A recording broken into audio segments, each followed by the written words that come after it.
Anak yatim piatu di hati Tanwirul Anhar. Porslombok.com. Hidup dengan status sebagai anak yatim tidaklah mudah, baik dari sisi anak maupun dari sisi orang dewasa sebagai pendamping anak yatim yang perlu adaptasi setelah ditinggalkan orang terkasih. Di balik perjuangan mereka, tersimpan tegar dan getir yang luar biasa untuk terus menjadi yang terbaik bagi diri sendiri, keluarga, agama, hingga dunia. Nabi besar Muhammad, sang suri tauladan umat Islam, lahir pada tahun Gajah saat pasukan Abraha menyerang Ka'bah, di mana kelahiran baginda Nabi sudah berstatus sebagai anak yatim. Selain kisah Nabi itu, agama juga mengajarkan kita untuk membantu anak yatim. Dalam surat Al-Maun dijelaskan bahwa, selain menjalani ibadah kepada Allah, umat muslim juga harus memberikan bantuan kepada anak yatim dan tidak menghardiknya serta tidak mendustakan agama. Memiliki harta yang cukup dan tidak mau tergolong sebagai orang yang mendustakan agama, Tanwirul Anhar lantas mengambil sikap aware terhadap kehidupan anak yatim yang tentu sangat membutuhkan bantuan orang lain. Berangkat dari surat Al-Maun serta dengan ikut merasakan getirnya kehidupan anak yatim, tentu telah mengetuk hati saya untuk membantu mereka, ucap Tanwir saat dikunjungi Porslombok.com di rumah kediamannya, Rabu, tanggal 8 Juni tahun 2022. Selain itu, urainya, di dalam harta seorang muslim terdapat juga rizki para anak yatim piatu, fakir miskin dan para orang tua jompo yang dititipkan oleh Allah melalui mereka yang berkecukupan. Karenanya, sebagai orang yang diberikan amanah berupa harta oleh Allah, Tanwir meyakini bahwasanya ia harus menyisihkan sebagian hartanya untuk diberikan sebagai hak anak yatim dan fakir miskin. Sebagian dari harta yang kita miliki terdapat hak anak yatim.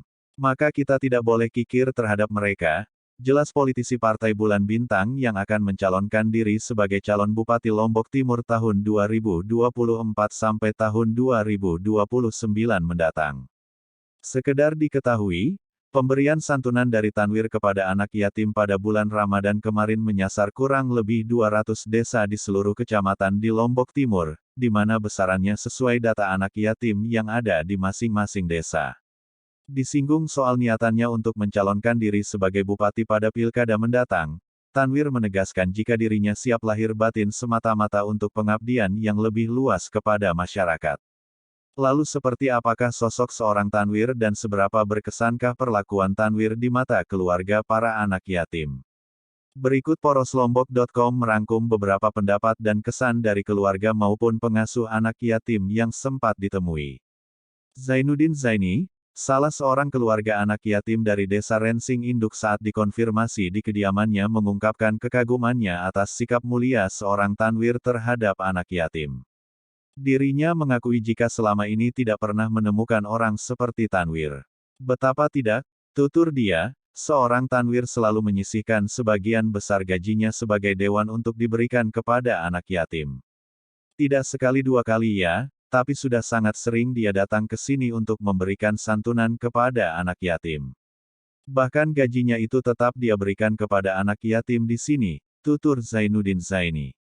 Senada dengan Zainuddin Zaini, Haji Awal Rian Arofah, seorang yang dimandatkan oleh Tanwir untuk mengkoordinir anak yatim di Kecamatan Suela mengaku tersentuh dengan perhatian seorang Tanwir kepada anak yatim. Pria asal Suntalangu, Kecamatan Suela ini menuturkan, pada bulan puasa kemarin ia mengumpulkan sebanyak 950 orang anak yatim, fakir miskin dan orang tua jompo untuk diberikan santunan berupa sembako dan kain sarung. Saya baru kenal Pak Tanwir ini. Makanya kita tidak perlu berlebihan ya, tapi saya menyampaikan apa adanya. Yang jelas semua keluarga anak yatim merasa bersyukur dan berterima kasih kepada beliau, ucapnya. Ungkapan yang sama juga disampaikan oleh Ustadz Ramadan, Ketua Pokja TPQ dan Diniyah Lombok Timur, asal Mas Bagik Kumbung menyatakan rasa kagumnya terhadap sosok Tanwirul Anhar. Menurut dia, keikhlasan seorang Tanwir yang tanpa tedeng aling-aling, apa adanya dalam memberikan perhatian serta bantuan kepada para anak yatim merupakan sikap terpuji seorang Muslim sejati. Ustadz Ramadan mengisahkan, pada suatu ketika di sebuah acara lomba anak-anak di Gedung Wanita Selong beberapa waktu lalu, di luar dugaan, Tanwir secara spontanitas meminta kepada semua peserta lomba yang sudah menjadi yatim untuk berkumpul. Nah saat itulah beberapa anak yatim itu langsung diberikan santunan. Padahal itu di luar agenda saat itu, tuturnya. Saat yang sama, Ustadz Ramadan berharap, agar pada masa-masa mendatang hal seperti ini bisa terus dilakukan, agar para anak yatim piatu, fakir miskin dan orang tua jompo merasa diperhatikan oleh kita semua, terutama kepada anak yatim yang tentu sangat membutuhkan uluran tangan kita semua. Anas Pel.